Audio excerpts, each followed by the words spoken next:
जय माता दी साथियों। क्या आप जानते हैं कि हम ईश्वर को नारियल समर्पित क्यों करते हैं? एक्चुअली नारियल जो है वो कहा जाए कि नारियल के बाहरी भाग जो होता है, वो मनुष्य के अहंकार का प्रतीक होता है। अहंकार का, कठोरता का प्रतीक होता है और जो नारियल के अंदर का सफ़ेद भाग होता है, वो शुद्धता और शांति का प्रतीक होता है। जैसे ही हम ईश्वर को नारियल समर्पित करते हैं या नारियल फोड़ते हैं ईश्वर के समक्ष, तो हम ईश्वर के समक्ष अपने अहंकार को तोड़ते हैं, अपने अहंकार को समर्पित करते हैं।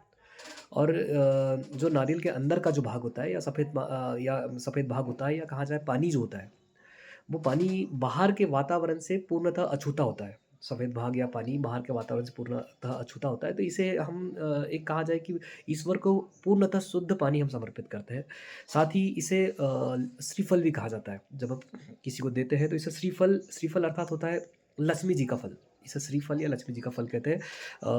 साथ ही इसे ऐसा भी जोड़ा जाता है कि बलि जो मतलब पुराने ज़माने में बलि देने का चल रहा था ट्रेंड, उसे बलि देने के स्थान पर इसका सात्विक रूप जो है वो नारियल को समर्पित करके हम उसके स्थान पर ईश्वर को समर्पित करते हैं। तो इससे मनुष्य का अहंकार और कठोरता ये पूरी तरह हम ईश्वर के समक्ष समर्पित कर देते हैं। इसीलिए हम ईश्वर को नारियल भेंट करते हैं या नारियल ईश्वर के समक्ष फोड़ते हैं, ताकि हमारा अहंकार, हमारी कठोरता पूरी तरह से ईश्वर के समक्ष समर्पित हो जाए।